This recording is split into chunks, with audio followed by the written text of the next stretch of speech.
My apologies, viewers. Facebook is up to its games again, getting us down just like that. But we'll always come back. I'm joined here, folks, by Desmond Sharukai in Norway. You know our young men here. Thank you, Desmond, for joining us. Please take a few minutes to greet our viewers and listeners. Thank you so much, Chief. I hope you can hear me.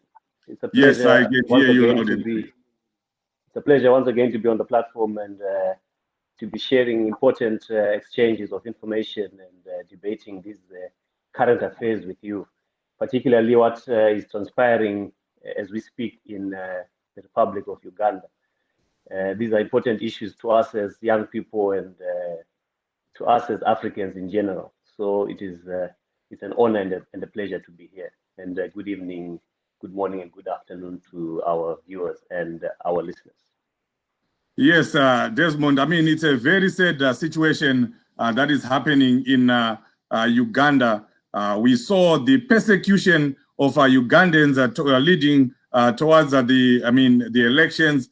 We saw the soldiers, the army cracking down, coming down very heavy on the Ugandans and also on the opposition leader there, Bobi Wine. I mean, is this the Africa that we want? Those are the questions, Chief. Those are the questions that everyone is asking. And unfortunately for us, as Africans, that is much of a familiar sight. We've seen that in so many contexts, in so many countries. And for us as Zimbabweans, we've seen it in our own jurisdiction happening. And not once, not twice, we've seen it all the time. For as long as I have been conscious enough to know that there are elections, I've been witness to electoral violence and things that come with, state repression and dictators. It comes from it's part of the playbook that they are taking from the dictator's playbook, and we've seen this so much. It's so sad that it then becomes part of our identity as Africans. When you talk of African elections, you cannot finish the sentence without mentioning the issue of violence, and that's a sad picture that we are painting. Yes, and we heard from Bobi Wine a few hours ago. He was speaking on the rigged elections, and he was urging his supporters, urging Ugandans to resist. Is there any solution? I'm going to play that audio in a few minutes. But is there any solution to elections in Africa? What should Ugandans do? What should Africans do to make sure that the vote of the people counts, or to make sure that the vote of the people is respected? Because people go and vote, and then the vote is never counted, the vote is never respected. So is there really any reason why we should be going for elections? Like I said earlier on, that's the question that everyone is asking, really, and young people particularly are saying, why bother? Why should we go for elections when we know the outcome? Everyone would see what was happening in Uganda towards the run-up of the presidential election, how Bobi Wine was being harassed, intimidated, beaten up, and arrested as well. Not only him, but a lot of members of his team were killed. Some were caught, arrested. He himself was in and out of prison for more times than I can count. We've seen, like I said, we've seen that before in our own country. And people start wondering, what should we resort to? Because elections seem not to work.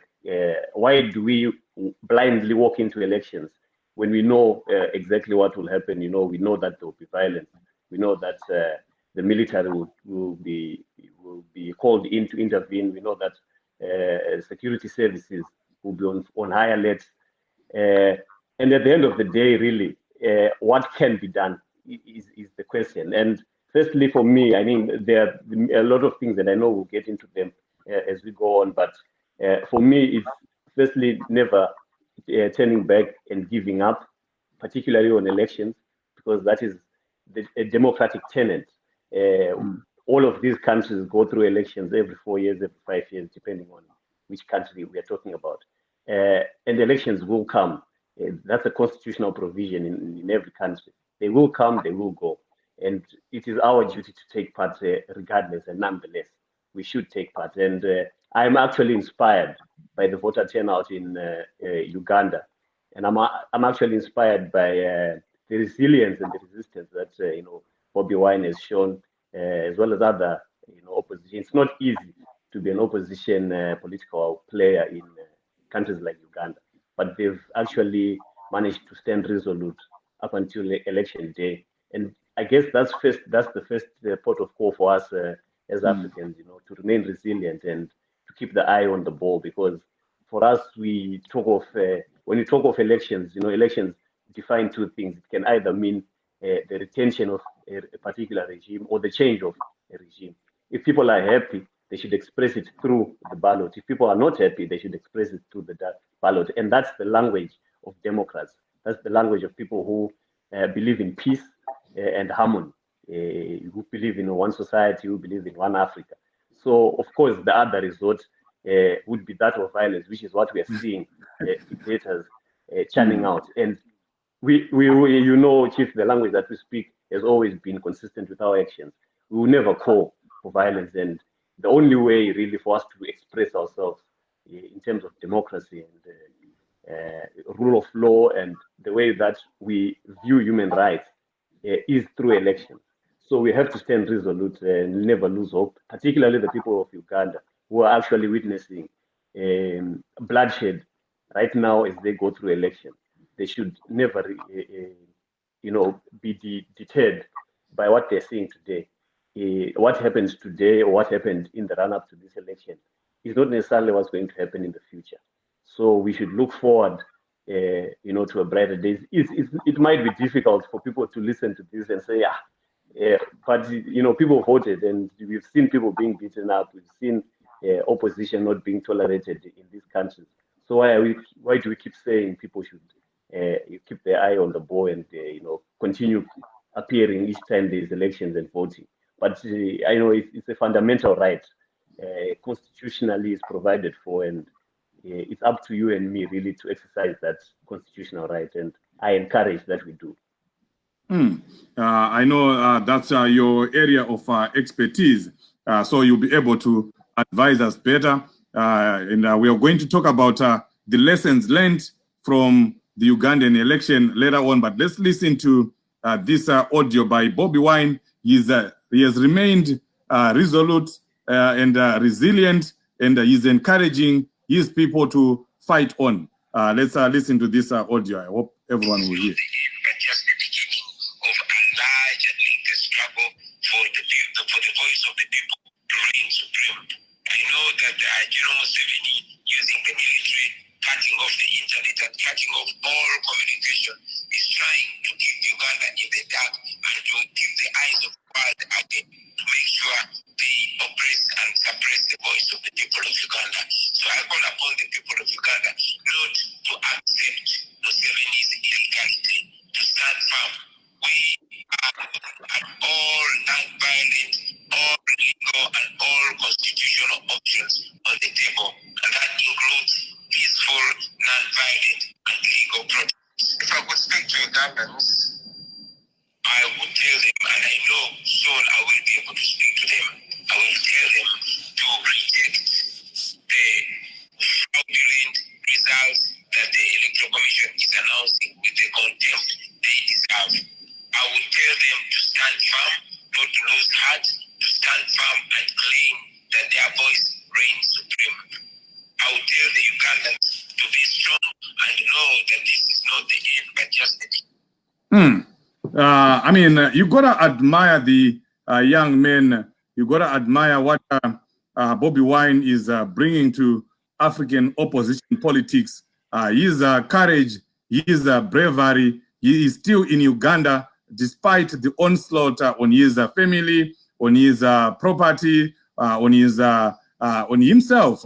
He has been under attack. The soldiers are camped at his compound right now as we are speaking, but the young man remains resilient, and he is telling his people that they should fight on.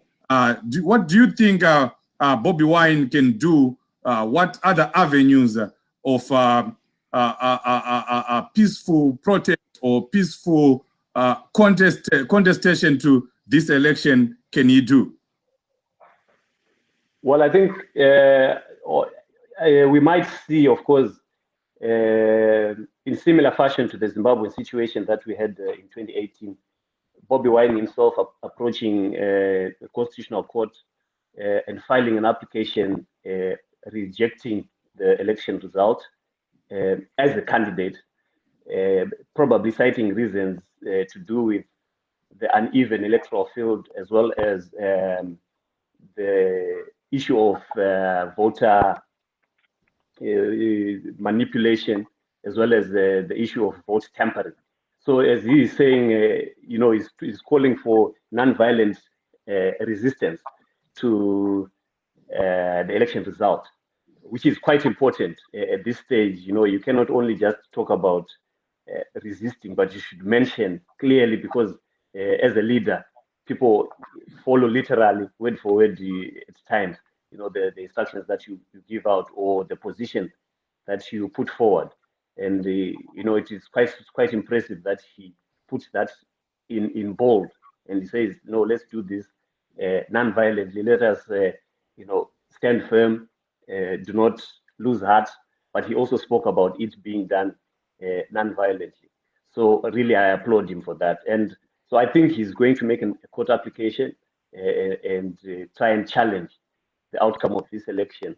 And hopefully, if the courts are as independent as we hope they are, they would listen to his case, and who knows, maybe in the end give a favorable judgment to Bobi Wine. You saw, but we remain hopeful that it works out like that. We saw what happened in Malawi a few months ago. Do you think we might see a repeat of that? Is there any? I mean, we didn't expect that the Malawian courts would overturn that election. We didn't expect that, but it happened. It gives me hope. No one did. No one expected that that result in Malawi, where the court spoke, quite bluntly about the inconsistencies that came with that election, and ordered the Electoral Commission to hold another presidential election. That was quite, it was shocking for us to see that courts in Africa, at least in Malawi, us being from Southern Africa and having experienced these kind of things, it was really a wake-up call for us. Maybe we are on the dawn of a new era. Who knows? We are hopeful, of course, that the courts in Uganda would treat this issue at least fairly. We cannot speak outrightly about who the outcome would favor, but if the process is fair, then we can put a lot of trust in those institutions. Which brings us to the most important issue, Chief, the issue of strong institutions. Yes. For any election to be successful and for us to see basic tenets of democracy, would tell you that strong and independent institutions define a democracy.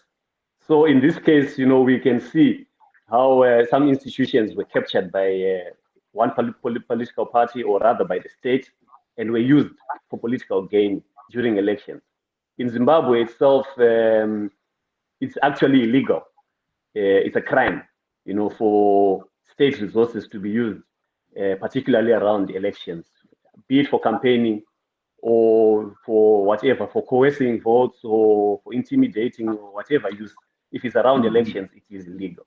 So we hope the same situation would also come into play when we talk of Uganda, and we have strong institutions.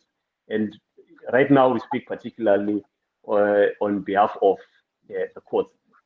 Pertaining to the courts, we hope that they really will show up and usher in some form of transparency that, you know, would be satisfactory to at least those who approach the court. We can't speak the same, of course, when it comes to the Electoral Commission. There's been so many allegations that have been levied against the commission, particularly around how they've handled the election, the pre-election period, on election day, and the post-election period. At least up to now, there's been a lot of complaints from opposition about how poorly they've handled this election. Mm-hmm. Yes, and what would you think would help Uganda here? The civic society, the African community, the neighboring countries in around Uganda, the international community. What influence can they have? Because I think the next few days will be critical. We would want to see who is going to rush to endorse those elections, because that's very important. If we don't have other African countries rushing to endorse those elections, that might also give hope. What do you think Africa and the international community can do to help Ugandans? Now, that's quite a tricky question, but very interesting and very relevant right now, because if you look at the situation that comes with you know, with this election, you find that there are a lot of issues that are glaring, that need to be addressed. First and foremost, the issue of how the internet was shut down and social media was blocked, because Bobi Wine himself has been given a title, which is the ghetto president. And this means he resonates and with the young and with the poor, because the term ghetto is usually associated with the poor, you know, and those people who live in the slums, etc. So he really resonates with the young. And if you are to do, a lot of studies have been done, some even by some reputable youth organizations in Zimbabwe, that speak to where young people are located. And young people are located on social media. If you want to address young people, if you want to find them, if you want to know what they're like or what they're interested in, etc., you go on social media. That's basically where, you know, young people hang out. So be it your Twitter, your Facebook, your Instagram, your WhatsApp, all those social media platforms. So that is one place really where you would find that you know, Bobi Wine himself, you know, could have accessed some form of recourse. He could have mobilized there as well. Of course, in Zimbabwe, we talk of when you talk of electoral law, you're not allowed, of course, to campaign on election day. But you know how social media works. It's an ongoing process. So people have these debates, quite robust debates. Social media has allowed for that space. So in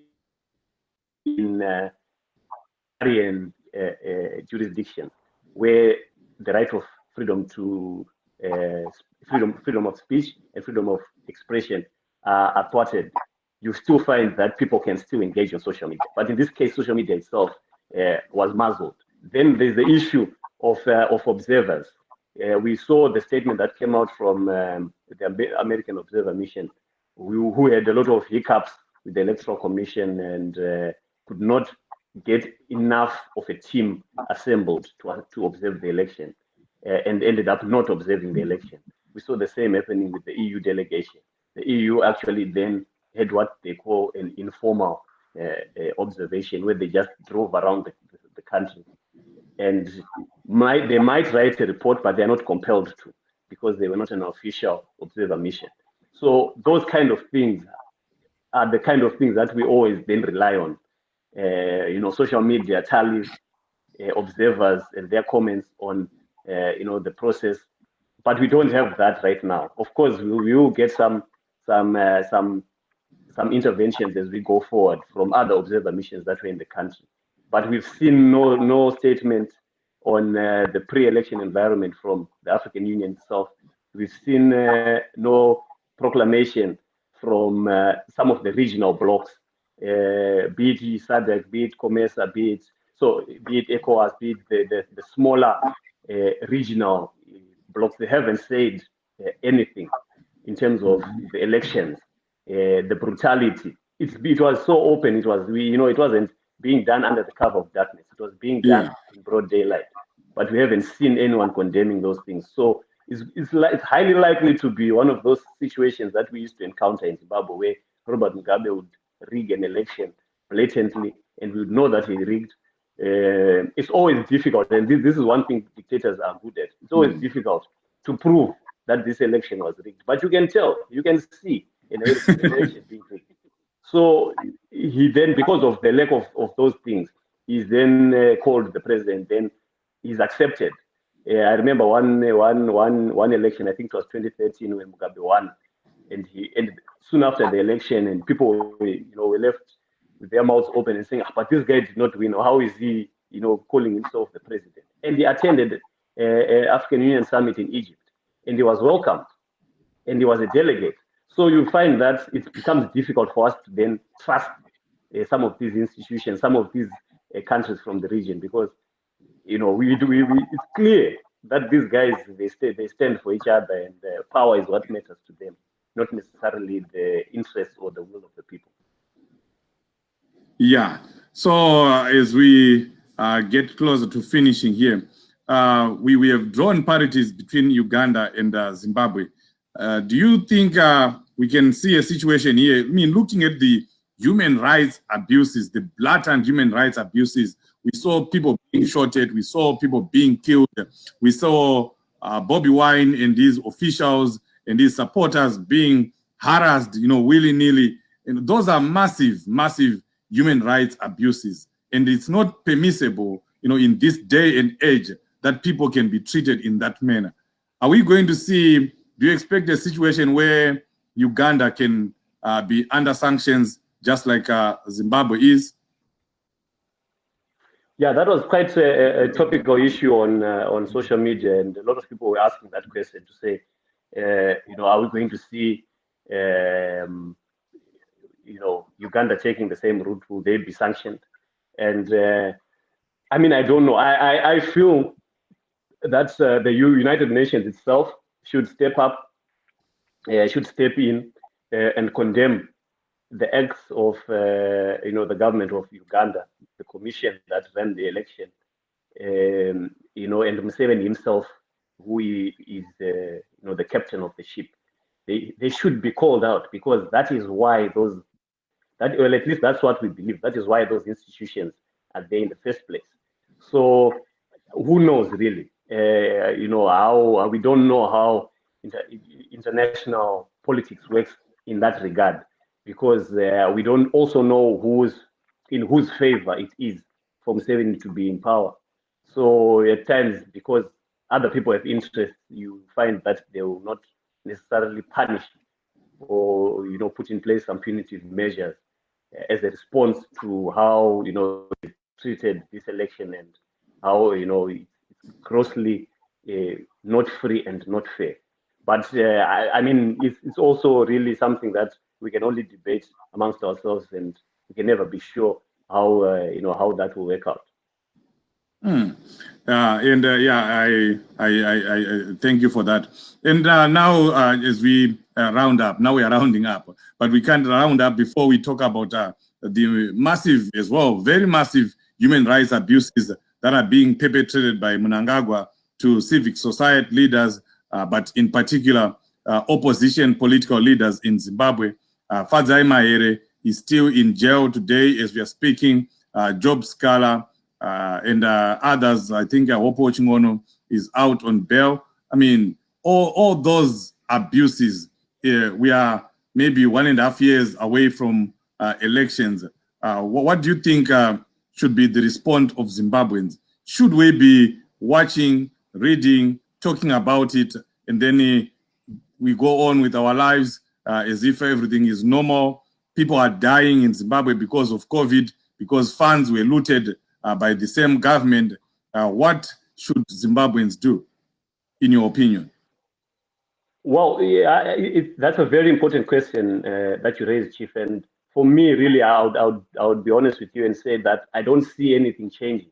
As you said, we are left with just under 2 years for us to get into the next election.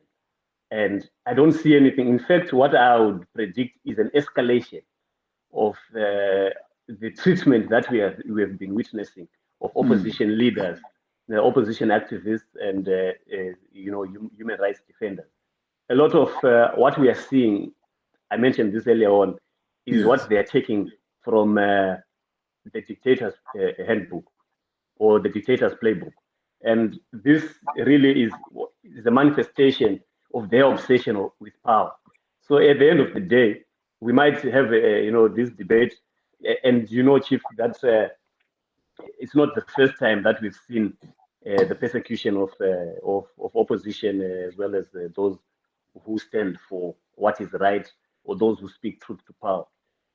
But we might have this debate from now until the next day. But the essence of the issue is that what is happening is a scare tactic. I remember reading one book on elections written by Nick Cheeseman, which is called How to Rig Elections.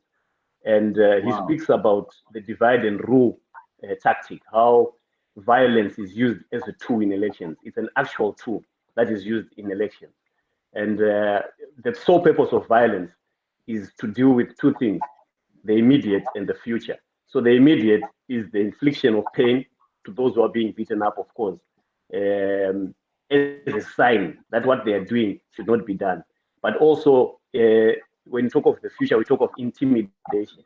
The fear of the prospects of violence in itself is intimidation. So,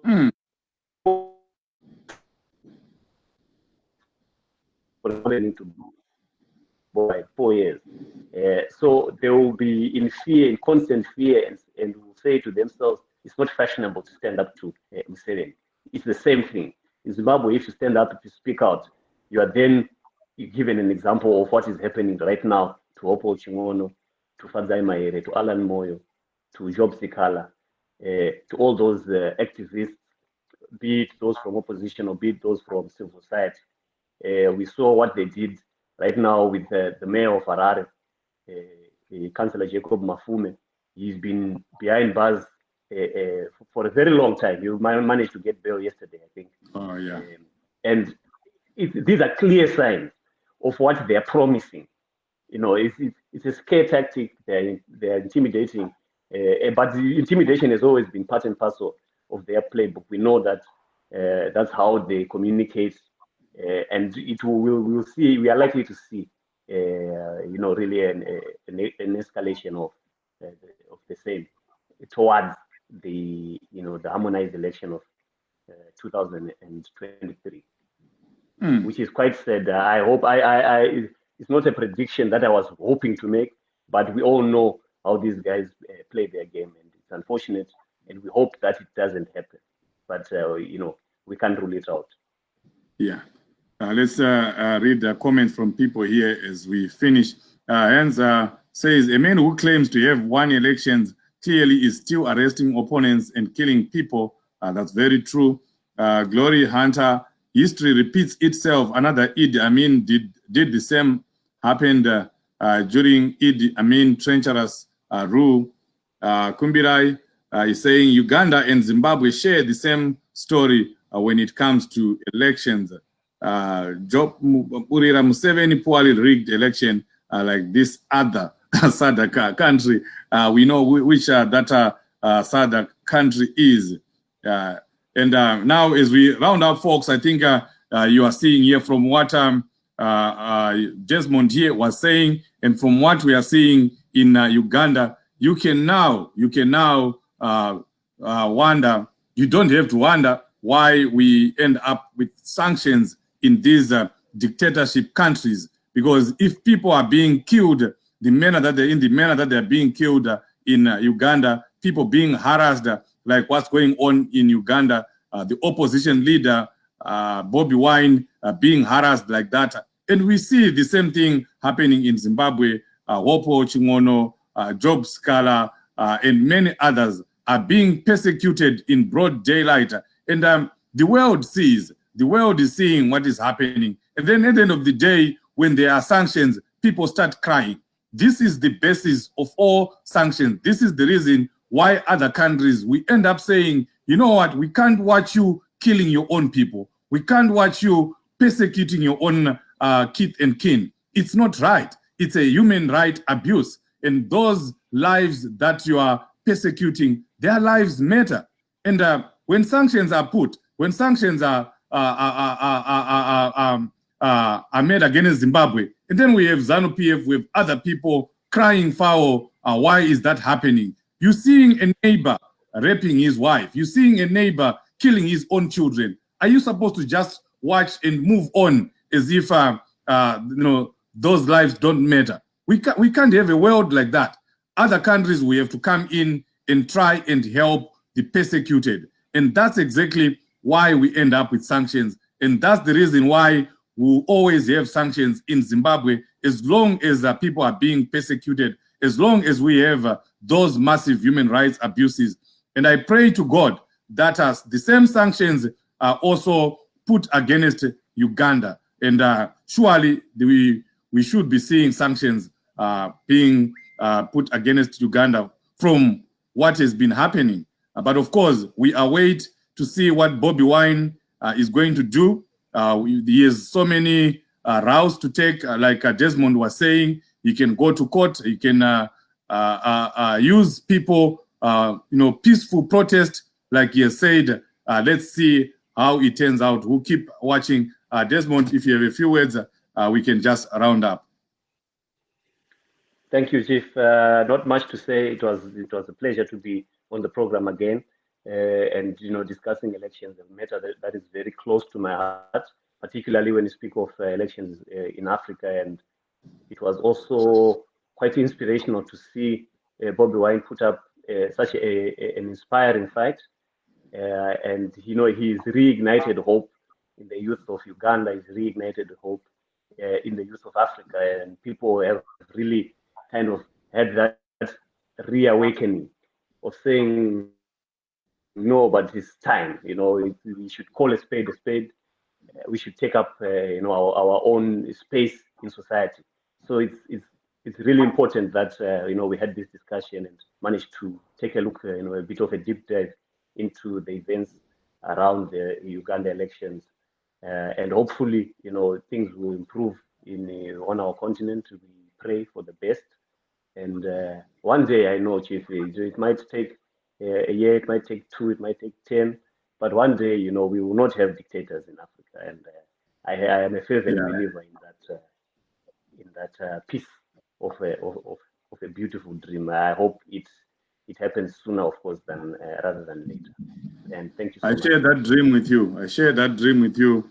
Nelson Mandela said, it always looks impossible until it is done. Where we are right now, it looks like we may never be able to get rid of these dictators, but we will surely get rid of them. And my prayer, like you were saying, you are also praying, my prayer is that the African leaders around Uganda and also those in SADC, ECOWAS, and others do not rush to endorse these rigged elections.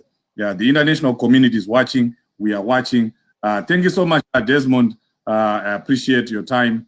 We will end here. Folks, thank you so much for being here. We appreciate you. We'll meet again tomorrow, 9 p.m. Zimbabwean time, Padare, as we do news review. And we'll be talking about everything that made the headlines this week.